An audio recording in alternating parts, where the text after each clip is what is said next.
Hola, ¿qué tal? Muy buenas tardes a todos los que nos acompañan a nuestra comunidad de Núcleo CTI y de Sinova-Hidalgo. ¿Qué tal tenemos el frío el día de hoy en los diferentes municipios del estado?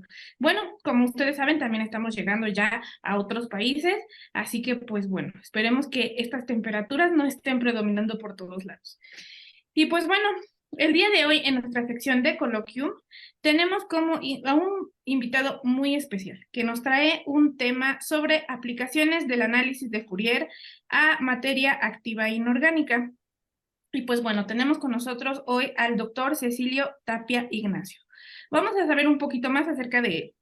Realizó sus estudios de licenciatura en Física y Tecnología Avanzada en la Universidad Autónoma del Estado de Hidalgo, la maestría en Ciencias en la especialidad de Física en el CIMBESTAB y los estudios de doctorado en Ciencias de los Materiales en la Universidad Autónoma.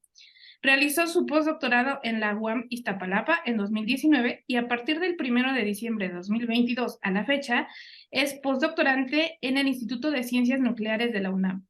Actualmente también se desempeña como profesor por asignatura en la Universidad Autónoma y desde enero de 2020 pertenece al Sistema Nacional de Investigadores Nivel 1.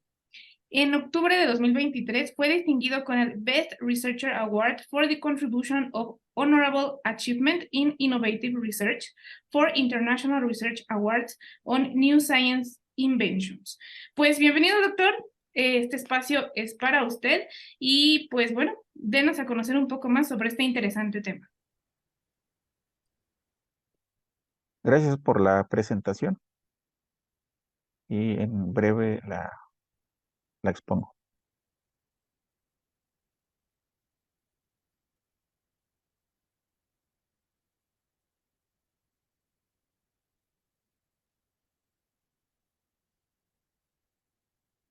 Ahí se ve. Sí, doctor. Gracias. Bien, pues el título de la plática es Aplicaciones del análisis de Fourier a materia activa inorgánica y voy a empezar por hablarles un poco de lo que es la materia activa. Comenzamos con una introducción, la motivación. Les voy a hablar de un sistema granular y voy a hablarles también de robots, unos robots de juguete que están atrapados sobre una antena y un poco acerca de la fragilidad. Bien, ¿qué es la materia activa? Hemos visto en la naturaleza bandadas de aves, bancos de peces y otros colectivos de animales que parecen moverse de manera síncrona y organizada, a tal punto que parece que el enjambre parece tener una vida propia. Lo mismo sucede a nivel más pequeño, como suspensiones de bacterias, tejidos celulares y nadadores artificiales, que muestran sorprendentes movimientos grupales. Estos sistemas son los que los físicos llaman materia activa, un término acuñado para describir a estas estructuras compuestas por muchos elementos biológicos o artificiales, donde cada individuo tiene la capacidad de extraer energía del ambiente para generar movimiento o autopropulsarse. ¿Por qué es importante estudiar la materia activa? Bueno, debido a que la materia activa presenta muchas facetas de la física de no equilibrio, es un prototipo perfecto para construir y probar un nuevo marco teórico para todos estos tipos de sistemas. Bien, los sistemas de materia activa están formados por unidades que consumen energía. Y bueno, el término materia activa describe a sistemas naturales o artificiales, como ya lo mencionamos. Y desde este punto de vista, de acuerdo a las definiciones anteriores, el baño granular que les voy a presentar a continuación y les voy a describir, está bien descrito con este término de materia activa. Bien, veamos. Podemos tener un sistema granular formado por balines de acero o cualquier otro sistema granular, al cual se le puede aplicar un campo magnético del tipo como se ve ahí en la pantalla, BC más B0, seno de 2pi ft, de tipo sinusoidal o cosenoidal. Bien, BC nos va a representar un campo constante, B0 nos va a representar la amplitud del campo magnético y F la frecuencia. Entonces, si aplicamos este campo a través de unas bobinas de Helmholtz, podemos hacer que ciertas partículas, como los balines de acero, se muevan aleatoriamente. Bien, aquí, por ejemplo, en la figura A, observamos cuando las partículas se están moviendo, pero a un alto campo magnético. Y en la figura B, se están moviendo, pero ya cuando el campo magnético se ha apagado, ligeramente se mueven. Bien, entonces, a través de estas trayectorias de las partículas que les he mostrado anteriormente, es posible obtener las posiciones y mediante las posiciones obtener cantidades dinámicas y estructurales. Es posible calcular, obtener la función de distribución de Maxwell-Boltzmann, pero no necesariamente tienen por qué tener este tipo de distribución, pueden tener otro tipo de distribución. Bueno, en particular, este sistema granular formado por balines de acero tiene la función de distribución de Maxwell-Boltzmann, dos dimensional, bueno, 2D. Entonces les voy a describir brevemente cómo se mueven estas partículas. Bien, ya les comenté que se le aplica un campo magnético y entonces de este tipo sinusoidal, entonces se van a mover aleatoriamente estas partículas siguiendo un movimiento de tipo browniano. Obsérvese cómo se ve el sistema granular, pero además adicionalmente lo que hicimos fue colocar un papel, básicamente papel en forma de elipse, y este sistema va a hacer que debido a que las partículas se muevan aleatoriamente, van a empujar y van a hacer que se mueva pues esta partícula elipsoidal. Entonces, según las definiciones anteriores que habíamos mencionado sobre materia activa, el baño granular presentado en el manuscrito, en este caso la presentación, está bien descrito con el término de materia activa. ¿Por qué? Ya que es un sistema artificial que se encuentra fuera de equilibrio termodinámico y realiza un trabajo sobre la partícula elipsoidal, impulsado por energía de un campo magnético. Bien, pero es lo que les acabo de comentar. Entonces, esto podemos presentarlo también como una materia activa de tipo artificial. Bien, algunas posibles posiciones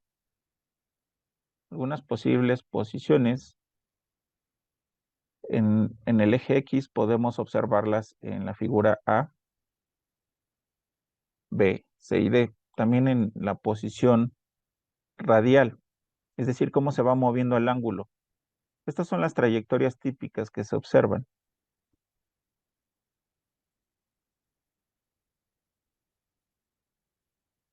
Bien, todos estos sistemas se pueden describir muy bien mediante el desplazamiento cuadrático medio, tanto de la parte radial como de la parte del ángulo. Es posible hacerlo. Y bueno, mediante estas técnicas podemos decir cuándo el movimiento es de tipo difusivo o no difusivo. Entonces, ¿cómo se obtienen las posiciones del ángulo?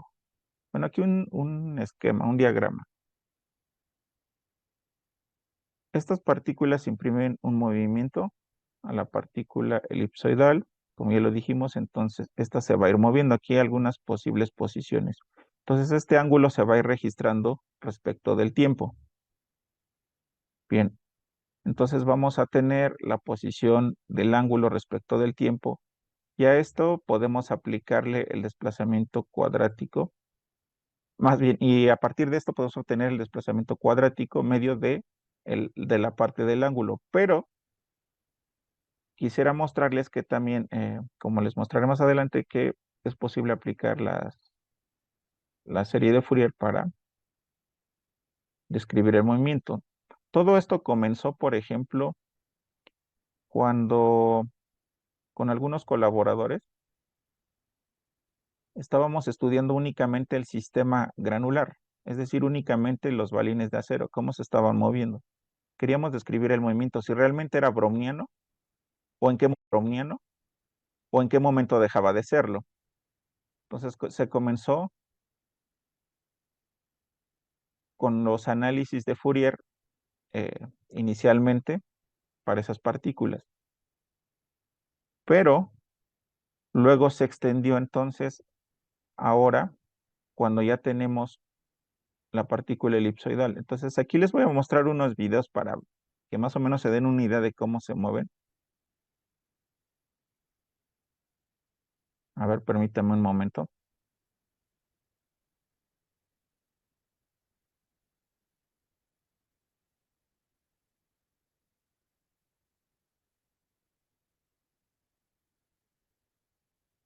Bien, a ver, ahí le voy a dar clic. Aquí se están moviendo las partículas que son las balines de acero y están imprimiendo movimiento a esta elipse. Lo mismo en el otro, en el video 2.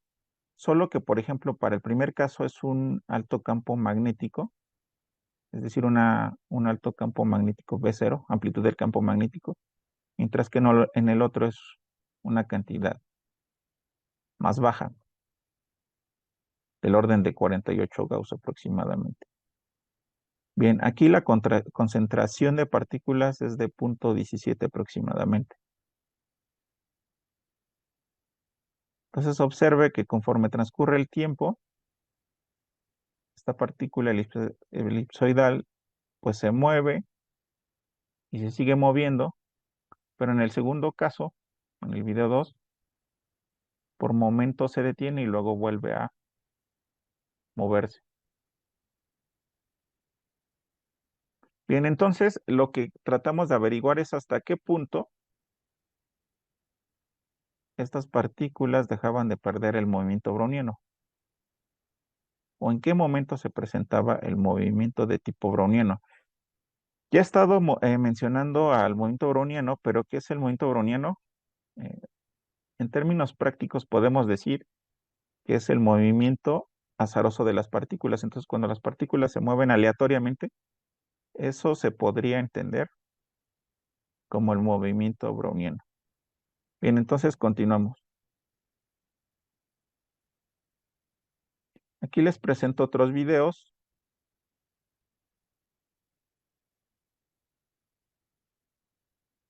pero donde ahora hemos variado BC. A ver, los voy a poner. Y el otro.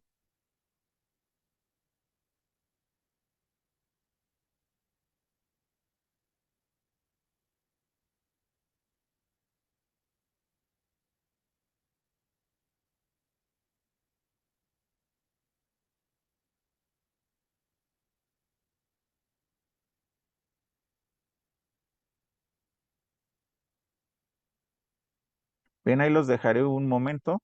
Entonces aquí también se puede variar el parámetro BC,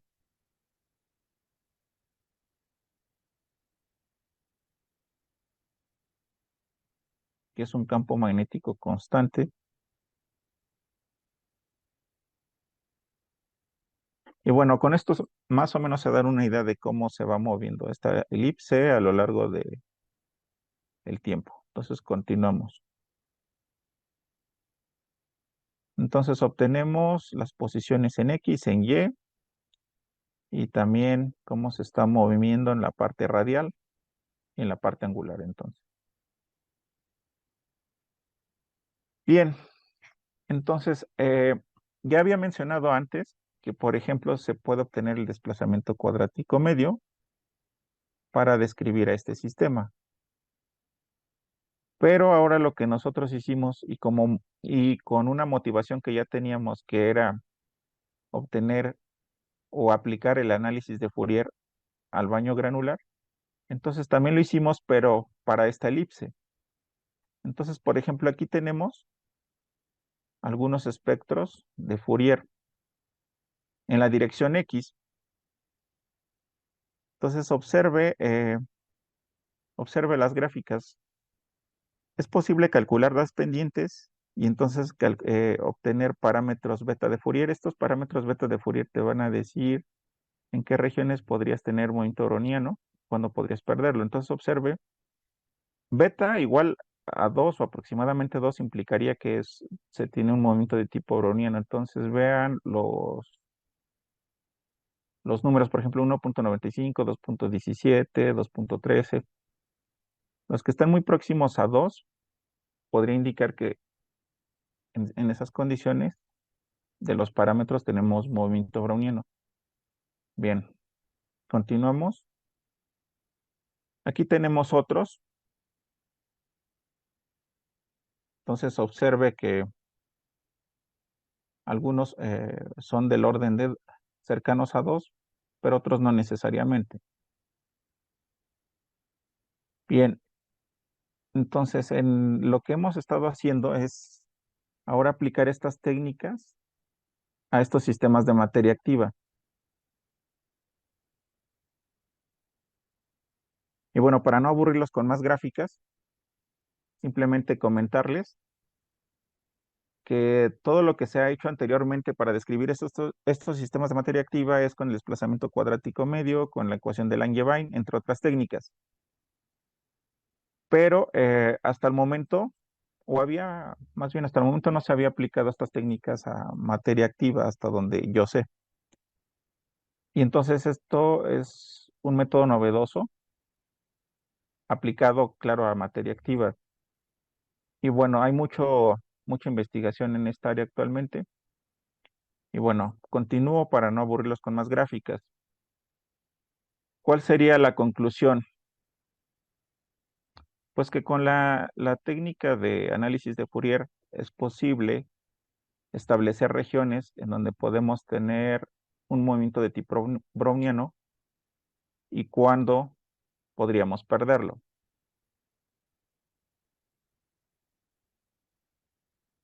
Bien, y como resultado de este trabajo, pues recientemente un artículo en el 2023 fue publicado con los colegas y pues ahora brevemente les voy a hablar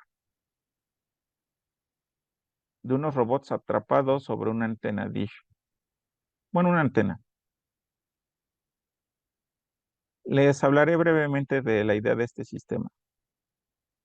Entonces, para ello, voy a poner el video, si me permiten un momento.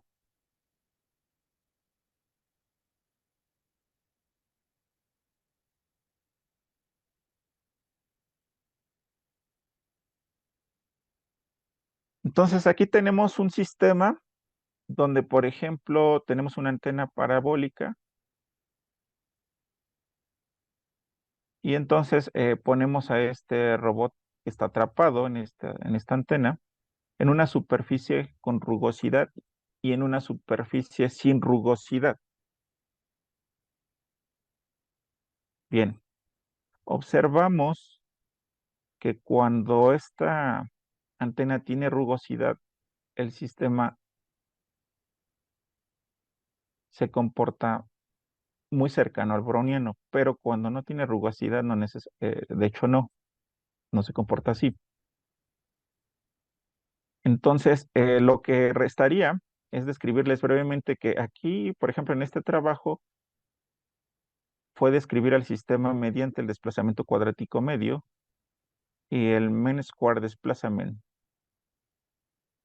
el desplazamiento cuadrático medio, pero también la parte angular. A ver, voy a continuar.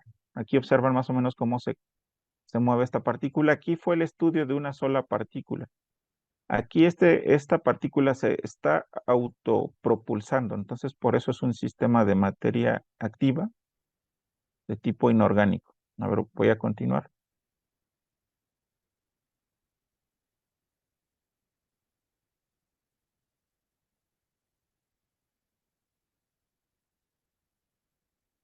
Entonces, por ejemplo, tenemos la parte de simulaciones, en donde simulamos a este robot de juguete para obtener las posiciones y nos las representa la figura A.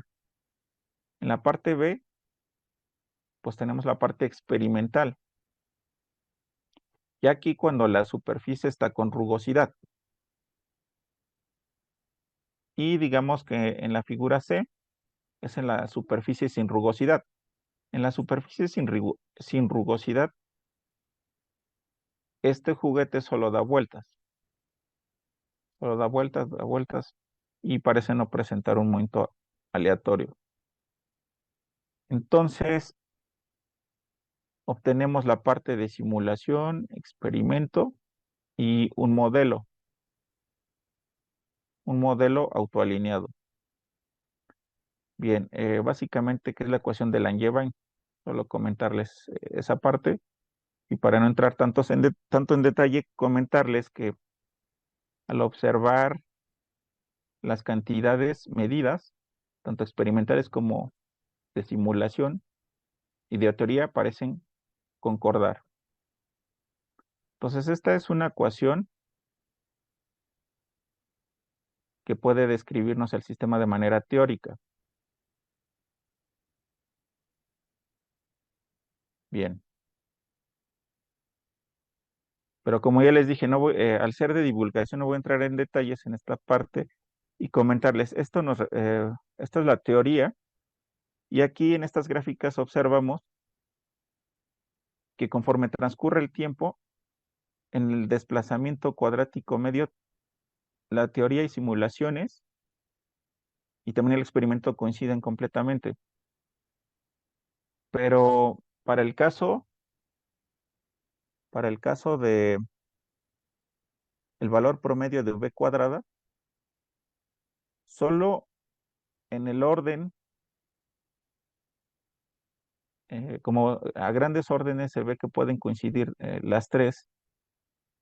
Básicamente el experimento aquí no coincidiría bien, solo en la parte del error, y eso a grandes tiempos. Pero esto puede deberse debido a que cuando obtenemos mediciones de las posiciones de las partículas, vamos teniendo errores conforme vamos transformando estas, conforme vamos transformando estos cálculos. Obtenemos otros cálculos, luego otros cálculos y podemos ir acumulando errores. Bien. Entonces observemos que también podemos obtener la parte experimental de una función de probabilidad, teoría o experimento, simulaciones. Aquí nada más presentamos el experimento y simulaciones porque obtener la teoría de esto no es muy sencillo. Pero vemos, por ejemplo, que la función que se conoce como PDR, la parte experimental y numérica, coinciden.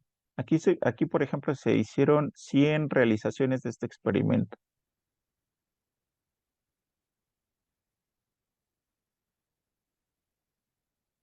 Bien, entonces con esta teoría es posible reproducir o describir el movimiento de este robot atrapado en una antena. Pero hay algo que, por ejemplo, no se ha hecho. Ya anteriormente mencionamos que, de hecho, esta plática se trata del análisis de Fourier. ¿Cómo podemos aplicarlo a sistemas de materia activa?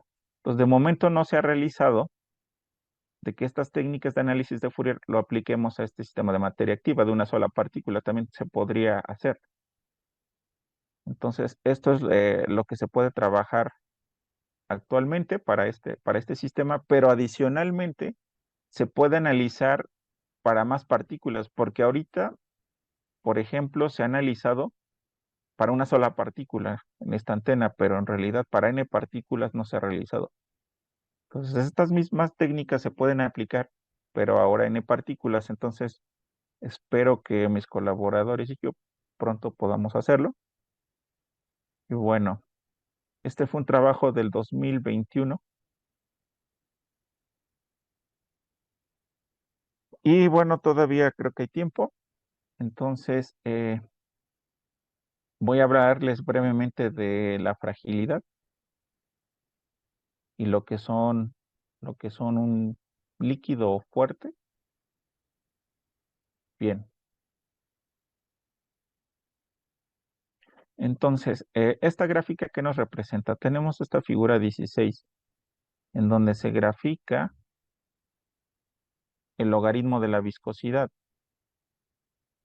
en función del inverso de la temperatura. Entonces, aquí hay varios tipos de materiales que pueden observar ahí. Pero entonces, esta gráfica en la literatura lo conocen como Engel plot, lo conocen así. Entonces, todos los que están en una línea recta representan a un vidrio fuerte, mientras que, por ejemplo, las que estoy señalando en color rojo representan un vidrio frágil. Bien, entonces recordemos un poco cuál es el nombre de esta gráfica, plot Engel. Entonces, comenzamos motivados con esta gráfica y con este sistema granular que ya les he descrito al inicio de la charla. Entonces dijimos que aplicamos un campo magnético. Ustedes ya vieron cómo se mueven las partículas. Parecen tener movimiento azaroso. Ahora aquí ya no estamos hablando de la elipse. Quitemos la elipse por completo y solo hablemos del sistema granular. Entonces es posible modular el movimiento con la componente BC y B0. Entonces aquí, por ejemplo, hemos calculado el coeficiente de difusión de esas partículas y lo hemos graficado en función del campo magnético. Estas gráficas de aquí son de tipo experimental. Ahora, ¿esto de qué nos va a servir? ¿De qué nos va a servir? Bueno, al obtener D en función de B0, es posible establecer una región en donde las partículas se mueven mucho a una región donde casi ya no se mueven. Entonces, a manera de ejemplo, solo tomo una de las gráficas anteriores y lo describo aquí. Entonces, tenemos una región marcada con esta línea recta que está aquí, la línea continua, una región donde las partículas se mueven mucho, a una donde ya casi no se mueven. Bien, entonces, en la intersección de estas dos líneas rectas, podríamos definir que aquí tenemos la temperatura de transición vítrea. Recuérdese, este es un modelo que pretende describir a los vidrios. Actualmente, cabe resaltar que, por ejemplo, no existe una teoría física de primeros principios que nos pueda decir qué ocurre a nivel molecular en un vidrio. Aunque lo conocemos de hace milenios y tenemos utensilios en nuestra casa, en ventanas, etcétera, pues en realidad a nivel molecular no existe una teoría que nos describa lo que ocurre completamente a nivel molecular y entonces con este modelo pretendemos describir qué ocurre a nivel molecular, al menos como una primera aproximación. De hecho, esto es con una sola especie de partículas, pero un posible trabajo es que pueda realizarse ahora con dos tipos diferentes de partículas, lo cual ya sería un modelo más realista, debido a que ya estarían aquí interactuando dos tipos de especies y entonces se les podría aplicar la estadística de dos especies, la física estadística de dos especies. Bien, entonces estas trayectorias ya se las había mostrado anteriormente, típicas trayectorias de cuando las partículas se mueven mucho y cuando casi ya no se mueven. Bien, entonces lo mismo, obtenemos las trayectorias, tenemos posiciones y a través de las posiciones podemos obtener cantidades dinámicas y estructurales.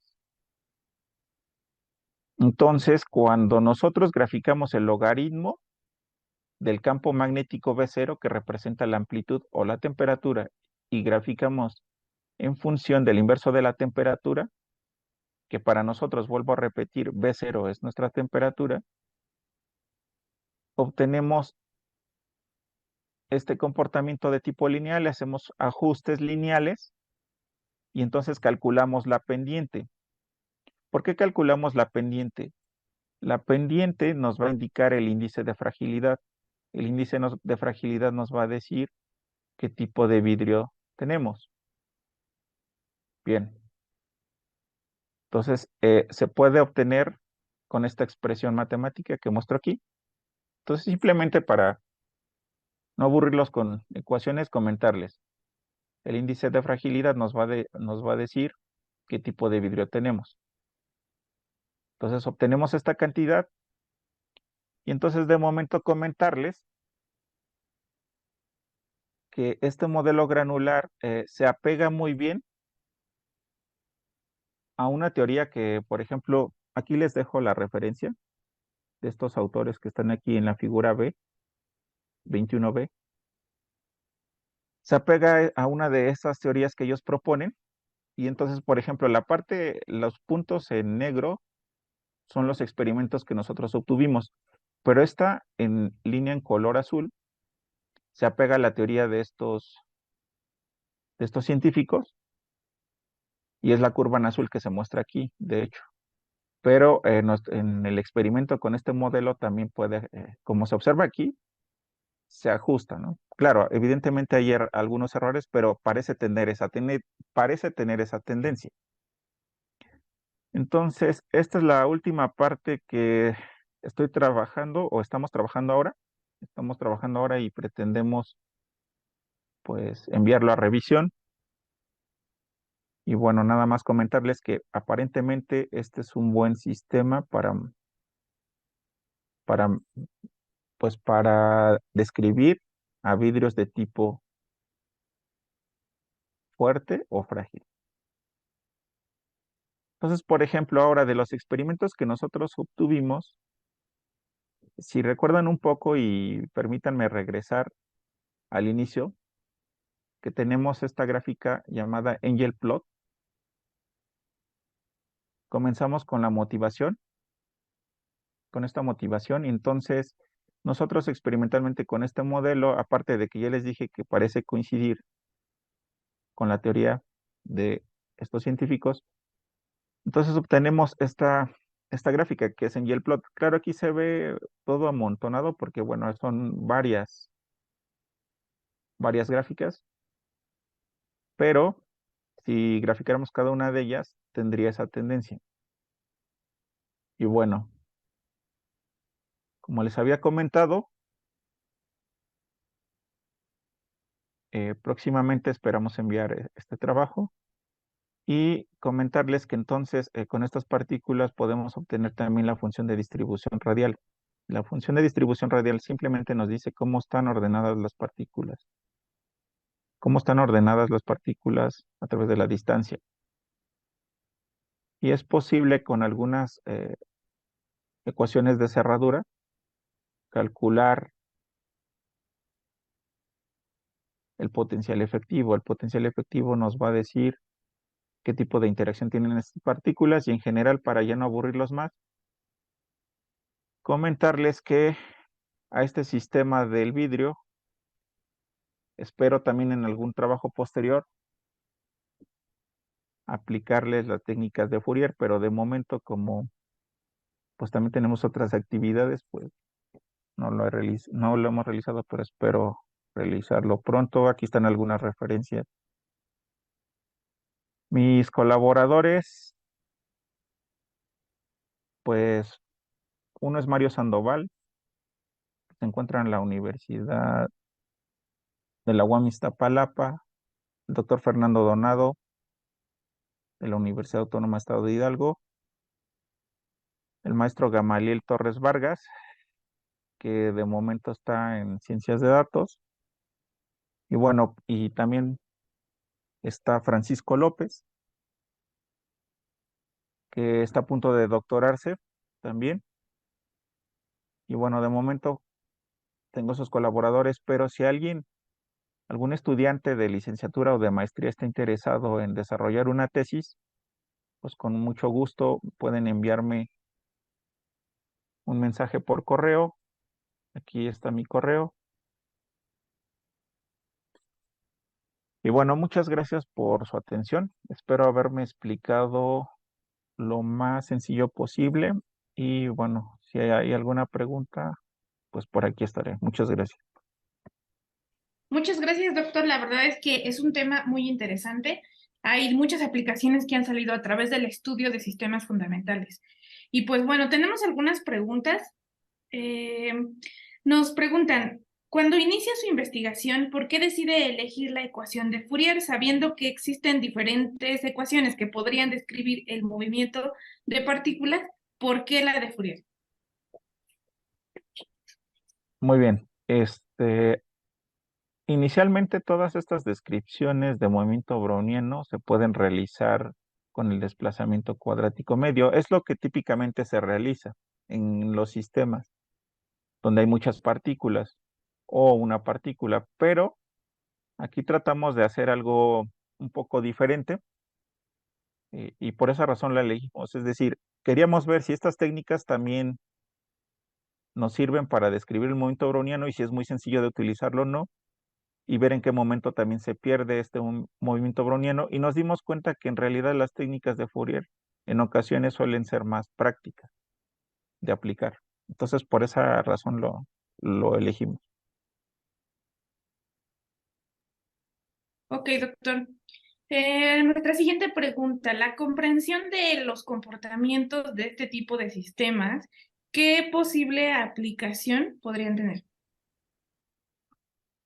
Bien, una posible aplicación, sobre todo la que le veo una aplicación de manera más inmediata, es por ejemplo el último sistema que les estaba describiendo, que es para describir a nivel molecular lo que ocurre en un vidrio.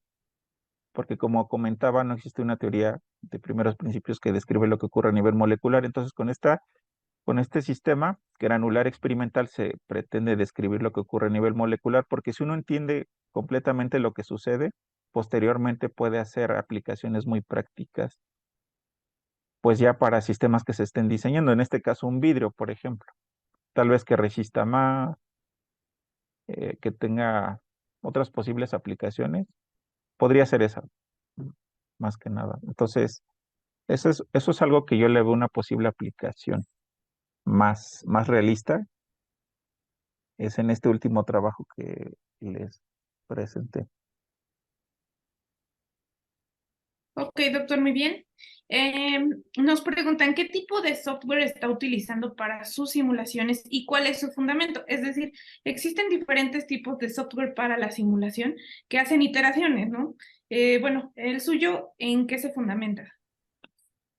Bueno, hay programas que desarrolló nuestro equipo de trabajo, pero hay uno que es libre y de hecho pueden buscarlo en internet. Lo voy a deletrear, es IMAGE y luego una J, ImageJ. Entonces, ImageJ, perdón. Entonces, con ese software libre, usted puede dar un seguimiento a las trayectorias de las partículas, es decir, las posiciones en X y del ángulo, y entonces usted puede desarrollar unos programas, ya sea que usted las haga, y de esa manera obtener velocidad, entre otras cantidades, tal vez la función de distribución radial, pero ese es el que yo utilizo, de momento es ImageJ. Espero les sirva y también se los puedo compartir si alguien está interesado en trabajar o no necesariamente y solo le da curiosidad, pues les paso por correo más específicamente esa información. Ah, perfecto, doctor, muchas gracias. Sí, de hecho, si nos hiciera favor de compartirlo, lo podemos tener en la biblioteca digital de Sinova, o por lo menos el enlace donde puedan acceder el público interesado. Yo Sí, espero que nos estén viendo muchos estudiantes de licenciatura, de maestría, de doctorado, y pues que puedan complementar sus investigaciones con el uso de este tipo de herramientas. Justamente en esa diapositiva que es en la que tiene, nos preguntan, ¿qué factor considera que se está agregando al sistema con la rugosidad? Voy.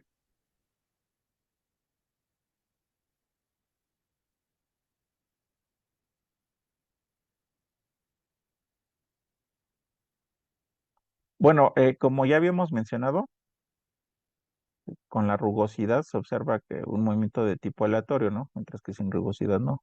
Entonces aquí simplemente, no sé si se alcanzan a ver por ahí, pues ahora sí que las patitas de este juguete. Sí. Entonces, agregar rugosidad lo que hace es que estas partículas más bien estas patitas que si en realidad tuviéramos físicamente el juguete, hace que tengan interacción, más interacción de fricción con esa superficie. Y como están muy delgaditas estas patitas, entonces originalmente si estaban tomando un movimiento de tipo circular, ya no necesariamente tienen ese movimiento de tipo circular, es por la interacción de esas patitas con esa superficie. Parece ser, o se observa por lo menos, que en ciertas regiones sí presenta un movimiento de tipo azaroso. De hecho, estas, por si alguien está interesado, los puede, los puede conseguir bueno, yo los conseguí, por ejemplo, aquí, no sé si se pueden decir marcas, pero aquí en una tienda departamental de aquí de Hidalgo, y los consiguen como Xbox, así los piden, así tal cual, Xbox Toys. Y bueno, son comerciales, no están muy caros realmente. ¿Alguna otra pregunta? Sí, doctor. En el sistema en donde está haciendo la simulación de un campo magnético, en un Ajá. sistema más real, ¿cuál podrían ser esas fuentes de campo magnético? En un sistema más real, Ujú. bueno, aquí por ejemplo, se genera el campo magnético a través de estas bobinas de Helmholtz. Pero si esto se quisiera llevar a la realidad, bueno, aquí comentarles que es un modelo experimental que pretende dar explicaciones para sistemas, digamos, ya reales. Entonces, por ejemplo, B0, como lo mencioné brevemente en la plática, en alguna parte de la plática, B0, para nosotros, B0 es la temperatura efectiva. Es decir, ¿qué es la temperatura efectiva? La temperatura efectiva, como tradicionalmente la definimos en bachillerato, es la energía cinética media de las moléculas. Con eso nos referimos a la temperatura efectiva. Entonces, B0, para nosotros, B0 es la temperatura efectiva. Entonces, esta B0, la amplitud del campo magnético, nos va a representar la temperatura en un sistema ya realista. Es proporcional a la temperatura. Bien, ¿alguna otra comentario o pregunta o sugerencia también? No lo sé. Que me ¿Alguna dejó otra? pensando que podría ser un sistema eléctrico con efecto Joule, dado que hay una variación de temperatura, no sé. Ok, aquí suena interesante lo que comentas, pero aquí, por ejemplo, nada más es un campo magnético. Aquí los campos eléctricos, bueno, el campo eléctrico es despreciable y solo tenemos campo magnético, pero con campo eléctrico no podría darse esa interacción de que las partículas se están moviendo. Sin embargo, se pueden hacer otras cosas interesantes también con campo eléctrico. Ujú. Muy bien, y Bueno, nuestra última pregunta, doctor. ¿Qué tipo de sistemas reales están asociados a las condiciones modeladas en líquidos fuertes? a ver, me voy a la parte final de la presentación.